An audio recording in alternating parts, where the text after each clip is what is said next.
For whatever reason, there are still PC builders out there that refuse to use AMD. Get away from me! Nvidia has like an 87% market share, despite AMD GPUs objectively delivering the most FPS for your dollar with every single RX 7000 series card. Some people prefer to deal with the Intel 13th and 14th gen instability issues and lack of upgradability, despite AMD CPUs running more efficiently, cooler, and with the AM5 socket that's now scheduled to last through the year 2027. Here at ZTT, we've even debunked the myth about how Fortnite doesn't run well on AMD hardware. Despite all of that, some people still just want an Intel CPU and an Nvidia GPU. That's exactly what we did with today's build and video, so I'm gonna show you how it went. All after a quick word from today's sponsor. KTC, or Key to Combat, and specifically their absolutely beautiful G27 P6 monitor. This is for those of you that want to take your already high-end gaming setup to the next level, and this monitor will not disappoint in that adventure. This is an LG 27-inch 1440p 240Hz OLED panel, and the image quality is just outstanding. If you haven't tried OLED before, then you really should, but as a warning, you will probably never want to go back to anything else. The colors are just so beautiful, vibrant, and crispy. It's rocking a 240Hz refresh rate, and the response time is 0.03 milliseconds, which is perfect for you sweaty esport gamers. And the contrast ratio, HDR, and color palette are way beyond my pay grade. This will work for both PCs and consoles. It has USB-C, and for less than $600, it's a cost-effective OLED option. I'll have a link to it down in the description and pinned comment if you want to check it out for yourself. Alright, so the entire purpose of this video is to show you what's possible on a budget without relying on AMD hardware. Do I recommend doing this? Honestly, not really. But if for whatever reason you still don't want to run AMD hardware, I would still recommend building something like this versus not building anything at all. Even this is better than a $1,000 pre-built from a bigger manufacturer like iBuyPower or CyberPower, but it's just not as optimized as it should be. At the end of this video, I'm going to show you how this compares to a PC that we do recommend, such as an AMD price to performance budget build, but let's focus on this one for right now. Starting with the CPU, we're going with the Intel i5-13400F. This is actually the only Intel CPU that I use for my own builds that I sell on zttbuilds.com, but for full transparency, the only reason I use it is so that we appeal to the people that strictly want an Intel-based system. For $172, it's not a terrible value CPU by itself, it's just the value could be a little bit better. If I wanted to upgrade this in the future, I'd be either limited to an Intel 13th or 14th gen i7, which I probably wouldn't want to do, or otherwise I'm going to have to do a full motherboard and even RAM swap. Now, if you do want to try to min-max your FPS per dollar using Intel, then another option could possibly be the Intel i5-12600KF. This is a generation behind, but since it's the 600K model, it's a bit faster, and head-to-head, the performance is really close. I actually saw on average that the 12600KF is a bit faster than the 13400F, so I'd strongly consider it. No matter what you pick though, you'll probably end up with a budget B760 or B660 motherboard, and that's what we're using here today. This is the MSI Pro B760M-P, which is a DDR4 board, and I simply already have this in inventory, which is the main reason why I'm using it. You might recall that I actually tried to use this board with the $500 Intel-based gaming PC that we made about a month ago, but since this is a slightly wider micro ATX board, it didn't fit in our 7 Hero case. That was definitely a case issue if you didn't see that video and not a motherboard issue. It'll work perfectly fine in this case for today's video and probably pretty much every other case that's not 7 Hero. But just know that these budget Intel motherboards are also part of the reason why I recommend AMD most of the time. If you search on PC Part Picker for B760 micro ATX motherboards and sort by the lowest price, you'll see a couple of the 2-slot RAM boards, which we definitely don't want, and the cheapest 4-slot boards are right here around $100. Here's the MSI Pro that we have here today, so this is pretty much as cheap as it gets, just for the record. Moving on to the RAM though, this is also as cheap as it gets, and if you're following this along at home, I just look for any 2x8GB kit clocked at 3200 megahertz or higher, and there will always be options around the $30 to $35 range. This specific one is the T-Force Vulcan Z, and I actually snagged this up from a ZTT Deals combo deal, and my total price was only like $20. We'll count it as $32 for the purpose of this video because that's what they're currently priced at, but no matter what, just don't spend a lot of money here for 16 gigabytes of DDR4. You also should not spend a lot of money on the SSD, and I'm getting pretty much the cheapest NVMe drive on the market lately, which is the Kingston NV2. This is a 1TB Gen 4 drive, and these actually have been going on some killer sales deals, again, as shown on ZTD Deals in our Discord server, and at one point these were down to like $30. Chef Deals in our Discord server commissioned a ton of these, so I know a lot of you scooped them up, but even without the deal, this has consistently been one of the cheapest Gen 4 drives in the market, and it's perfectly fine. To power all of this, we have the MSI Mag A550BN, and I go with this power supply for any build like under $800, as long as 550 watts is enough for your GPU. This is rated Tier C on the PSU tier list, which is good enough for me for these budget builds, and it's been floating on both Amazon and Newegg for around $50 every day of the week. Next up, let's talk about the case, and I apologize for already using this in a previous video. Well, it's Groundhog Day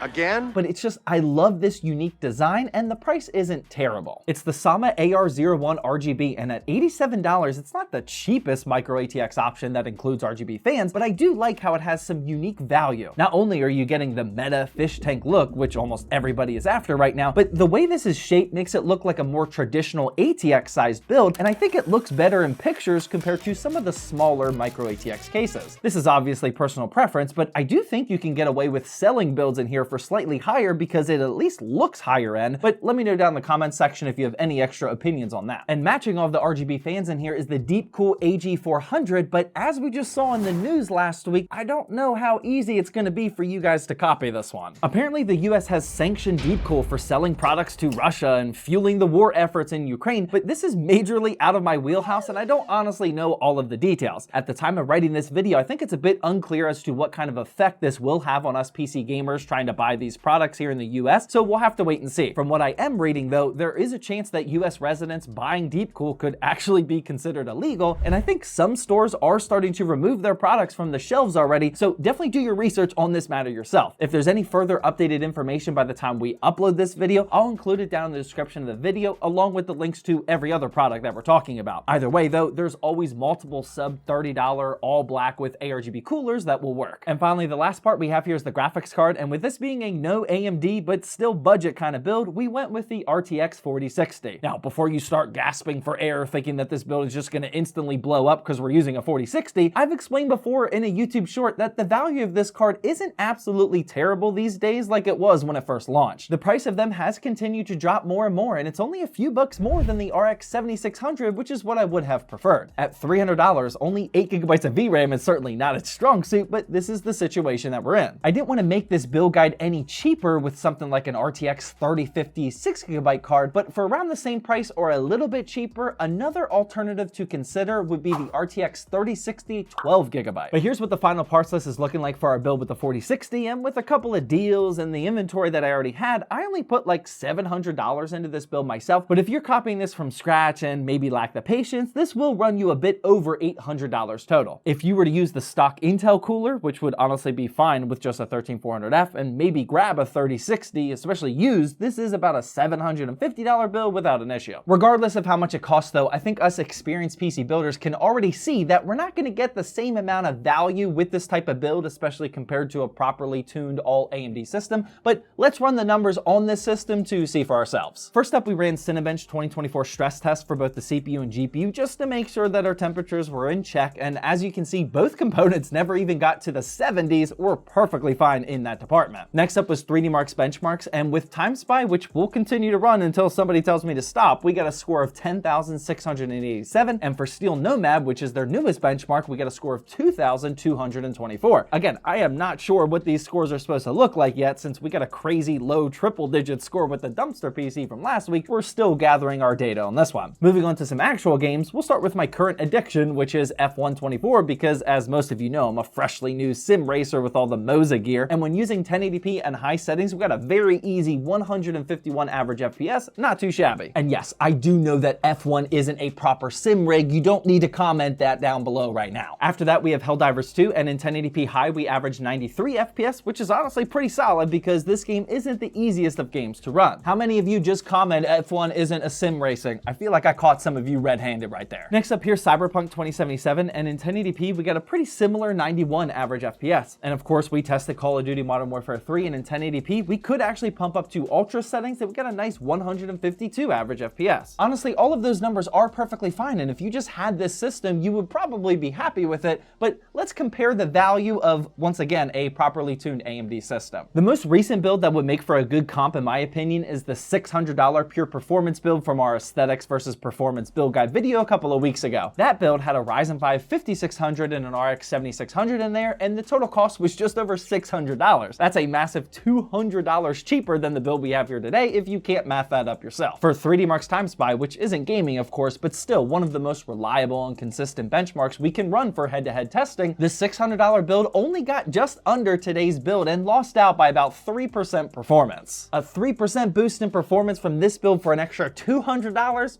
Definitely not worth it. For Cyberpunk 2077, that remained about the same as today's build won by only 4%. And here's Fortnite, which we ran in 1080p Pro like we do for every build, and they got virtually the same average FPS. Our $600 properly tuned all AMD system basically got the same or just a few frames behind today's $800 build. Now, of course, you could argue that we're getting some RTX and Nvidia features, but you won't be able to convince me that any of that is worth an extra $200. For fairness sake, this build does look a bit better though, and we spent a little money on the RGB case, but either way, I think the point has been made. If you want to buy just an all Intel and Nvidia system, then by all means go for it. Just know that the value isn't going to be as good. It's certainly not good when you compare it to a $600 pure performance AMD build, and please don't even look at the benchmarks of our $750 pure performance AMD build. Nothing to see here, please. That one had a 5600 and an RX 7700 XT and would absolutely mop the floor with this RTX 4060 build. But the beauty of PC building is that you can do whatever you want, but my recommendation would be to build the PC that's on the screen now.